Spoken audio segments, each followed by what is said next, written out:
Estudo das bem-aventuranças. Primeira e segunda bem-aventuranças. Felizes os pobres de espírito, pois o reino dos céus lhes pertence. Felizes os que choram, pois serão consolados. Os pobres de espírito são aqueles que reconhecem que precisam de Deus, que não são nada sem Ele e de que sem Ele estamos perdidos. Esses que choram são aqueles que, reconhecendo que precisam de Deus, enxergam também a sua condição de pecador, lamentam a sua condição, se entristecem pelos seus pecados e se arrependem deles. Isso mostra que eles têm o Espírito Santo do Consolador, que nos selou para aquele grande dia. Terceira, quarta e quinta bem-aventuranças. Felizes os humildes, pois herdarão a terra. Felizes os que têm fome e sede de justiça, pois serão saciados.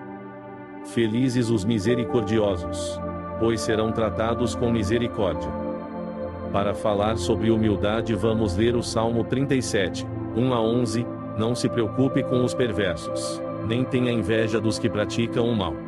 Pois, como o capim, logo secarão e, como a grama verde, logo murcharão. Confie no Senhor e faça o bem, e você viverá seguro na terra e prosperará.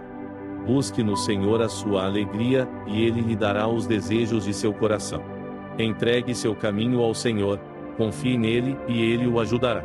Tornará sua inocência radiante como o amanhecer, e a justiça de sua causa, como o sol do meio-dia. Aquiete-se na presença do Senhor, espere nele com paciência. Não se preocupe com o perverso que prospera, nem se aborreça com seus planos maldosos. Deixe a ira de lado. Não se enfureça. Não perca a calma, isso só lhe trará prejuízo. Pois os perversos serão destruídos, mas os que confiam no Senhor possuirão a terra. Em breve, o perverso desaparecerá, ainda que o procure, não o encontrará. Os humildes possuirão a terra e viverão em paz e prosperidade. Essa passagem demonstra que devemos depender e nos sujeitar a Ele em tudo o que fazemos. Isso é humildade. Perceba que no final dessa passagem ele fala que os que confiam no Senhor possuirão a terra e depois fala que os humildes possuirão a terra. Então os que confiam no Senhor e os humildes são os mesmos, são aqueles que não são autossuficientes, mas que sempre dependem do Senhor. Assim nós viveremos em paz e prosperidade na terra. E ter fome e sede de justiça? Você sabe o que é justiça segundo a Bíblia? Geralmente quando pensamos em uma pessoa justa pensamos em uma pessoa boa, mas o que significa ser bom? A palavra justiça ou retidão no hebraico é específica. É um padrão ético onde os relacionamentos entre as pessoas são corretos. É tratar os outros como a imagem de Deus com a dignidade que elas merecem. Essa palavra no hebraico pode ser justiça retributiva, como quando alguém rouba e sofre as consequências.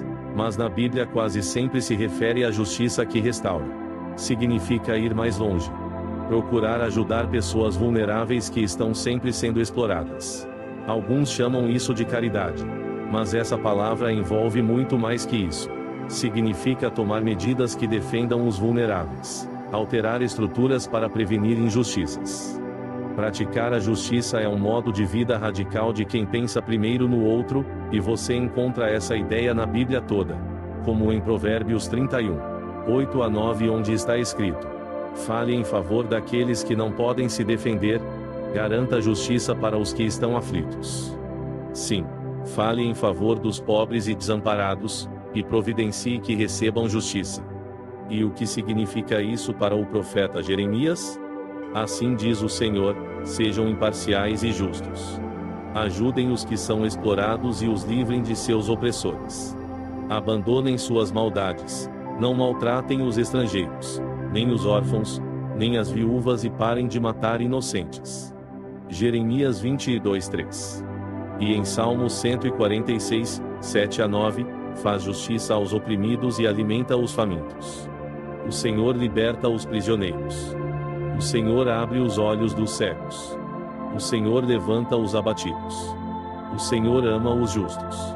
O Senhor protege os estrangeiros e cuida dos órfãos e das viúvas, mas frustra os planos dos perversos.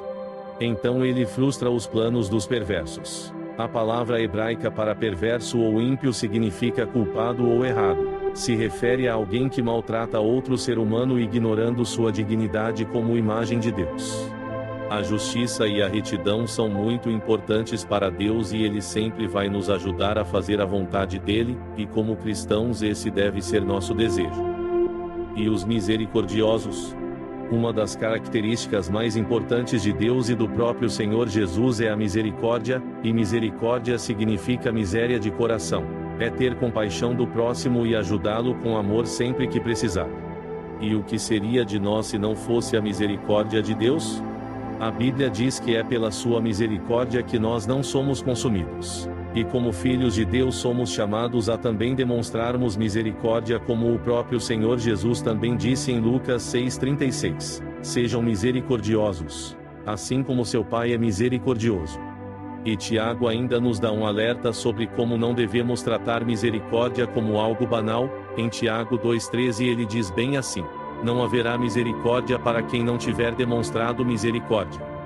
Mas, se forem misericordiosos, haverá misericórdia quando forem julgados.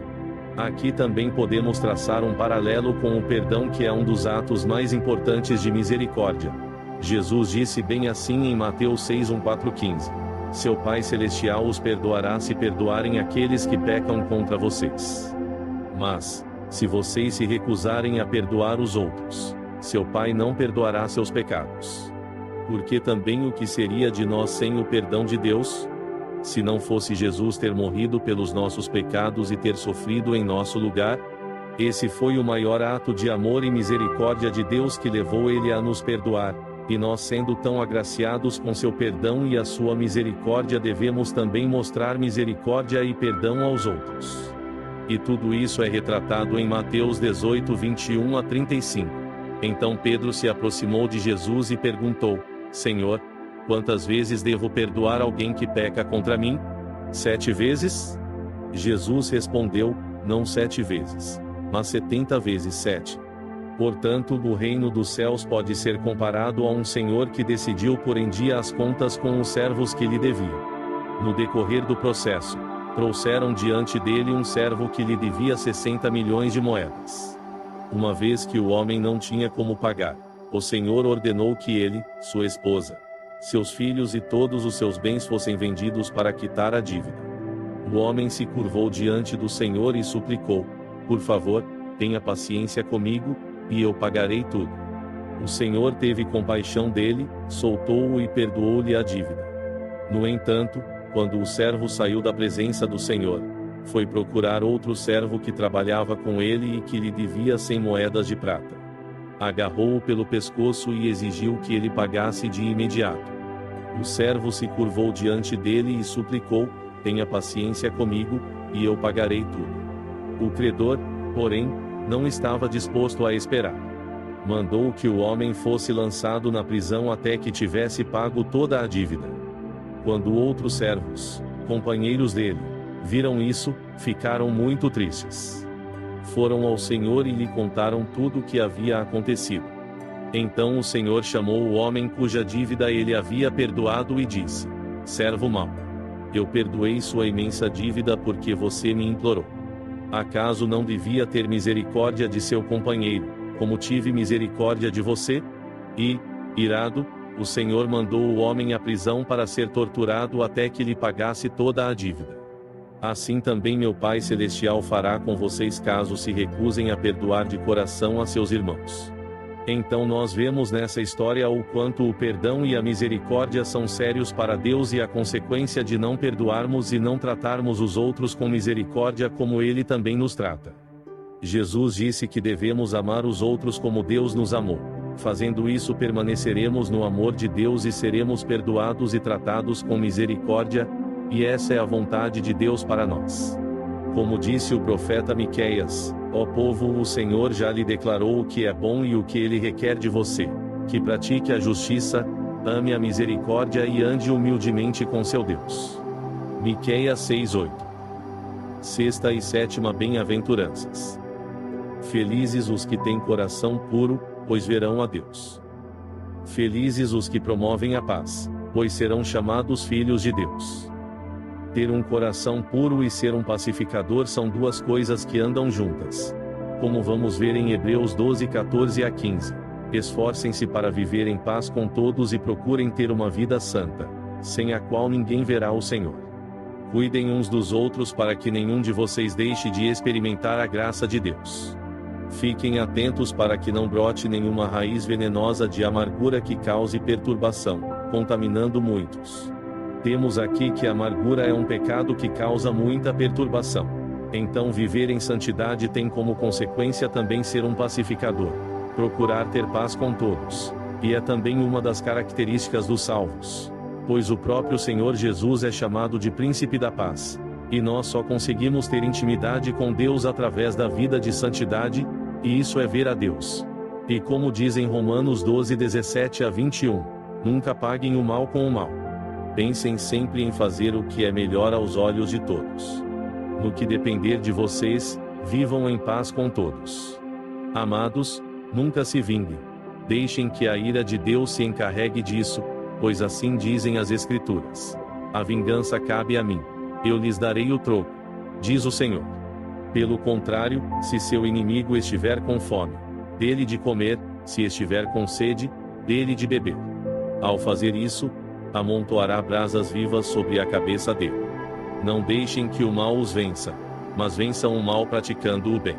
Então, sabendo disso, nunca devemos buscar a vingança, mas devemos aprender a pagar o mal com o bem.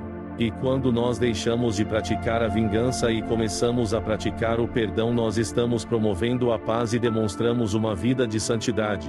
Outra versão dessa passagem diz que se nós fizermos isso, vamos fazer com que os outros queimem de remorso e vergonha. E como o próprio Deus nos ensina em Levítico 19, 18, não procurem se vingar nem guardem rancor de alguém do seu povo, mas cada um ame o seu próximo como a si mesmo.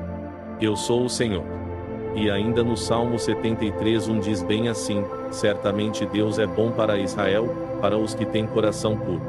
Então acredite que vale a pena viver em santidade e em paz com todos. Nesse salmo, Asaf conta que chegou a ter inveja dos ímpios por causa da prosperidade deles e de viver do jeito que bem entenderem, a ponto de dizer no versículo 13: foi à toa que mantive o coração puro? Foi em vão que agi de modo íntegro? Mas logo depois entrou no santuário do Senhor e entendeu que o destino deles era a destruição e o dos que servem a Deus é um destino glorioso. Oitava e nona bem-aventuranças. Felizes os perseguidos por causa da justiça, pois o reino dos céus lhes pertence.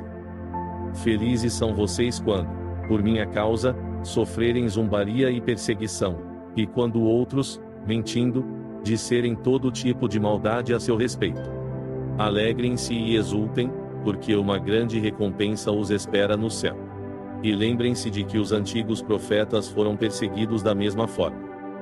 Enfim, as últimas das bem-aventuranças referem-se à perseguição que muitos de nós provavelmente sofreremos.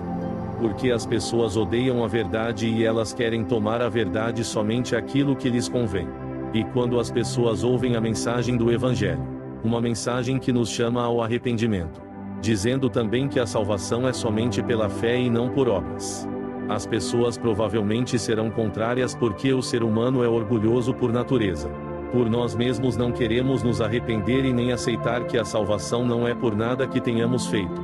E muitas pessoas podem nos perseguir, talvez não matando, torturando e agredindo, mas talvez excluídos dos grupos dos quais fazia parte, perdendo amizades, sendo cancelados nas redes sociais e alguns ainda não sendo aceitos pela própria família, e isso é um bom sinal. Porque isso mostra que somos dele, porque o próprio Jesus disse que se odiaram ele, o mundo também nos odiará. Espero que vocês tenham gostado dessa mensagem. Se gostou, deixa o like, se inscreva no canal, ative o sininho para não perder os próximos vídeos que pretendo postar nesse canal. Compartilhe para que esse vídeo chegue a mais pessoas, e comente sobre o que você achou. Até o próximo vídeo.